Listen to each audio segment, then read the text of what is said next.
மாண்புமிகு தமிழக முதல்வர் அவர்களுக்கும் இந்த பேணையை அலங்கரித்துக் கொண்டிருக்கும் சாதனையாளர்கள் அனைவருக்கும், ஏன்னா ஒவ்வொரு பேரை சொல்லிட்டு இருக்கலாம், பட் நான் பக்கத்தில் இருந்து முதல்வரின் கடியாரத்தையும் பார்த்து கொண்டிருக்கிறேன். அதனால் நான் சொல்ல வேண்டிய கதை ஒரு 65 வருடத்து கதை. அதை நான் எப்படி சொல்கிறதுன்னு தெரியல. ஒவ்வொருத்தரும் அவரை பற்றி ஒரு புஸ்தகம் எழுதக்கூடிய அளவுக்கு பர்சனல் அனுபவங்கள் இருக்கிறது. அவர் எவ்வளோ பெரிய சுமையை தாங்கி கொண்டிருந்தார் என்பதெல்லாம் எனக்கு தெரியாது. சின்ன குழந்தையாக நான் அங்கே போனேன். அங்கே இருந்த மாந்தோப்பில் ஆஃப் சீசன் அங்கே மாங்காய் முளைக்கும், ஏவிஎம்மில் மட்டும், வேற எங்கேயும் இருக்காது.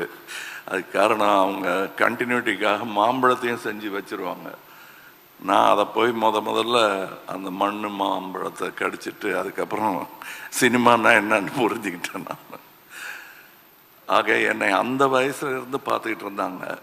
இவங்க படத்துக்கு வைத்த டைட்டில் எல்லாமே ஒரு குழந்தைய கொஞ்சற மாதிரி தான் எனக்கு வச்சுருக்காங்க. எனக்கு தகுதி இருக்கோ இல்லையோ, வர வேணுங்கிற நல்ல குணங்கள் எல்லாம் வர வேண்டும் என்று அவர்கள் நினைப்பதையெல்லாம் என் படத்துக்கு டைட்டிலாக வச்சுருவாங்க. அது நீ பார்த்தீங்கன்னாலே தெரியும், எனக்கு கொஞ்சம் மாதிரி தான் இருக்கும். அவருக்கு எந்தெந்த விஷயங்கள் பொருந்துமோ அதெல்லாம் எனக்கும் பொருந்தும். அவரும் சகல வல்லவர் தான். அதெல்லாம் தனக்கு இருக்கிற புகழையெல்லாம் அவர் அப்படி கொடுப்பார். அவர், நான் அவர்கிட்ட சின்ன வயசுல இருந்ததுனால கொஞ்சம் தைரியமாக பேசுவேன். இப்போ சொன்னார் இல்லையா, வைரமுத்து சார் சொன்னார், இல்லை நீங்கள் யார் எனக்கு தெரியும், தெரிஞ்சிருந்தா கூட நான் போய் அவங்க கூட தைரியமாக பேச முடியும். ஒரு முதலாளி அப்படிங்கிறது எனக்கு புரியறதுக்கே ரொம்ப நாள் ஆச்சு. அதுவும் சகலகலாவுக்கு பிறகு இப்படிலாம் அதிக பிரசங்கம் செய்யக்கூடாது என்பதை எப்படி களத்தூர் கண்ணமால எனக்கு டைலாக் சொல்லி கொடுத்தாங்களோ அந்த மாதிரி சொல்லி கொடுத்தவர் முத்துராம் சார் அவர்கள். இப்போ எனக்கு வாழ்நாள் சாதனையாளர் விருது ஒரு வர முடியல. அவர் தான் போய் அங்கே அவர் பேசினதும் எனக்கும் ஏவிஎம்முக்கும் உள்ள தொடர்பு என்ன என்பதை உங்களுக்கு விளக்கும். இந்த ஏவிஎம் குடும்பம் என்று சொல்லும் அவர்களுடன் ஒட்டிக்கொள்வதில் எனக்கு பெரிய பெருமை. அந்த உரிமையை அவர்கள் கொடுத்ததற்காக நன்றி சொல்ல கடமைப்பட்டிருக்கிறேன். இங்கு வந்திருப்பவர்கள் எல்லோருமே சம்பிரதாயத்திற்காக வரவில்லை என்பது எனக்கு தெரியும். அவர்கள் எல்லோருமே அன்பிற்காகவும் மரியாதைக்காகவும் வந்தவர்கள், மாண்புமிகு முதல்வர் உட்பட. இந்த வளாகம் நான் களத்தூர் கண்ணம்மால படிக்க ஆரம்பித்த போது ஏவிஎம் இன்ஸ்டிடியூஷனில் நான் படித்தேன் என்பதில் எனக்கு பெருமை. அது ஏதோ ஜோக்குன்னு நினச்சிட்டு இருக்காங்க, இல்லை மேடை அலங்காரத்துக்காக நான் சொல்லும் ஒரு விஷயம்னு. அப்படி அல்ல, அது மிக அல்ல. நான் அங்கே படித்த விஷயங்கள் தான் எனக்கு இன்று வரை கை எடுத்து கொண்டிருக்கின்றன என்பது மிக இல்லாத ஒரு கூற்று. அதை வழிமொழிய எனக்கு மூத்தவர் எஸ்பிஎம் அவர்கள் இருக்கிறார்கள். அவர்கள் கற்றுக்கொண்டதெல்லாம் இந்த பள்ளியிலிருந்து தான்.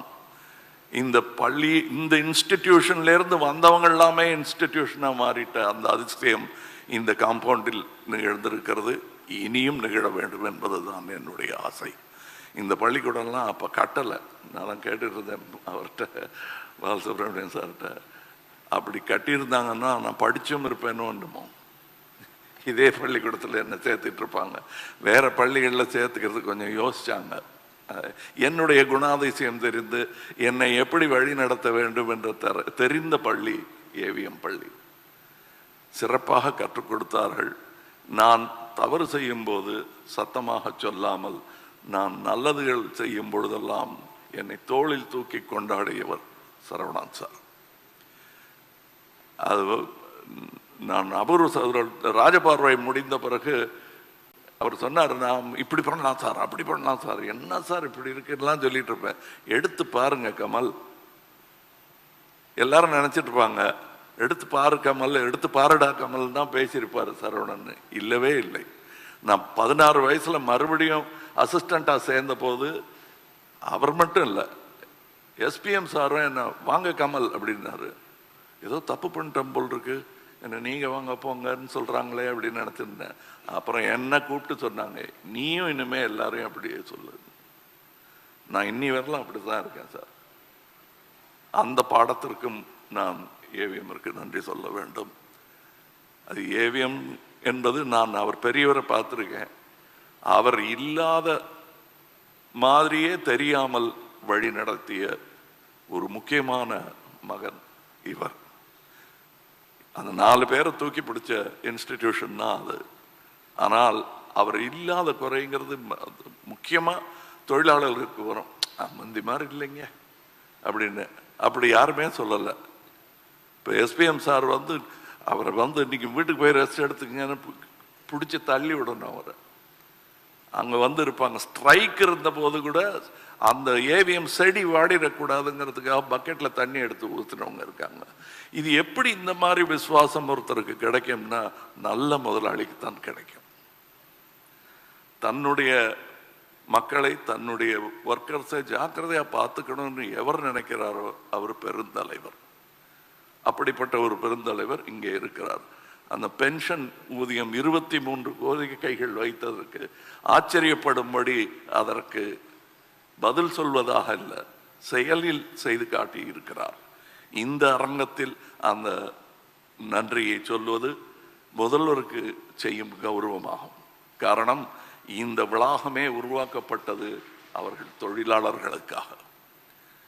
அதனால தான் சொன்னேன், நான் கொஞ்சம் நான் படிக்கிற காலத்தில் இதை கட்டியிருந்தா படிச்சிருப்பேங்கிற அளவுக்கு எனக்கே இருக்குன்னா அங்கே இருக்கிற தொழிலாளர்களுக்கு எவ்வளோ பெருமையாக இருக்கும். இந்த பெருமையெல்லாம் அவங்க பெருசாக வெளியே சொல்லிக்கிட்டது கூட கிடையாது. இந்த மேடையில் சொல்லும்போது தான் தெரியும்.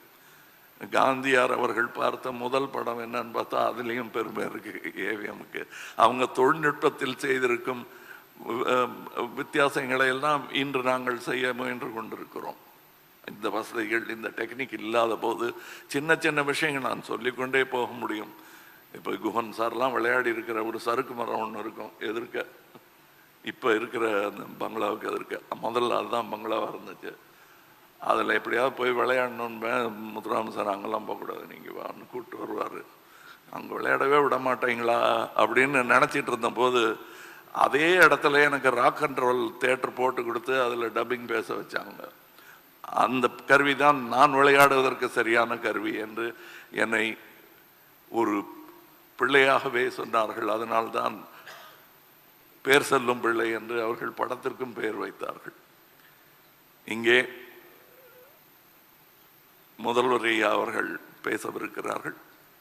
அவருக்கும் நிறைய கதை இருக்கிறது.